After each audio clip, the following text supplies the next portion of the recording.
मीनू, जल्दी करो, मुझे ऑफिस जल्दी निकलना है, सूरज ने कहा। हाँ बस हो गया। और मैंने जल्दी से टेबल पर नाश्ता लगा दिया। टिफ़िन पैक कर ड्राइवर से गाड़ी में रखवा दिया। सूरज भी नाश्ता कर ऑफिस के लिए निकल गए। मैं भी थक कर सोफे पर बैठ गई। आराम करने के बाद इधर उधर नज़र दौड़ाई। चारों ओर काम फैला हुआ था।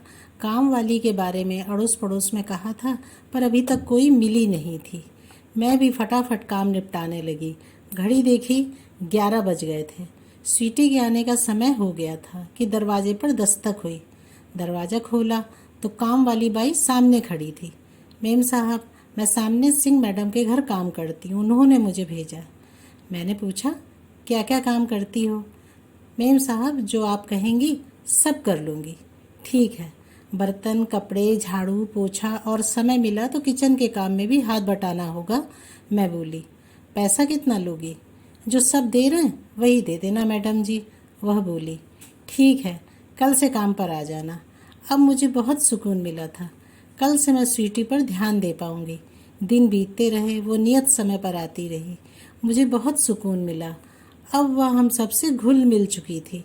एक दिन वह बोली, मैडम जी, आप बेबी को थोड़ा खेलने भी दिया करो, हर समय पढ़ने को कहना ठीक नहीं है। मैंने कहा, जीवन में पढ़ाई का बहुत महत्व है और अभी से ही इसकी आदत डालना बहुत ज़रूरी है। वह बोली, ऐसा नहीं है, बेबी अभी छोटी है मैडम, आगे कितना सुख है कितना दुख है किसी को नहीं पता। कम से कम उसे अपने बचपन का सुख तो ले लेने दो। मैंने सोचा, सच ही तो कह रही है वो। वह मुझसे भी बन संवर कर रहने को कहती और साहब का ख्याल रखने को कहती। मुझे भी उसके साथ अच्छा लगने लगा। मैं उसकी हर ज़रूरत को पूरा करती और वह भी कोई लापरवाही नहीं करती। एक दिन वह काम पर आई तो खुशी से चहक रही थी। बोली, मैडम, ये लो प्रसाद। मैंने कहा, मंदिर से आ रही हो क्या? हाँ मैडम, आज भगवान ने मेरी सुन ली, मेरी बेटी की नौकरी लग गई है। मैंने आश्चर्य से देखा। ये क्या कह रही हो तुम? तुम्हारी बेटी भी है? तुमने कभी बताया तो नहीं? आपने कभी पूछा ही नहीं।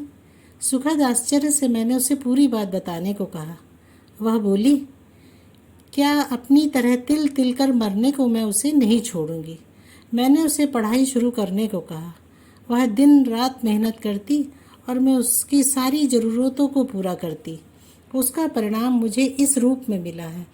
मैडम, मैंने ठान लिया था कि इन परेशानियों का सिलसिला मैं आगे नहीं बढ़ने दूंगी। बस अब और नहीं। मैं मंत्रमुग्ध होकर उसकी बात सुन रही थी, क्योंकि उसकी सोच में उससे अधिक समझदारी क्या होगी। वह अनपढ़ जरूर थी, पर वह मुझ पढ़ी लिखी को भी प्रभावित किए बिना न रह सकी। उसकी सोच ने उसे नया आसमान दे दिया था।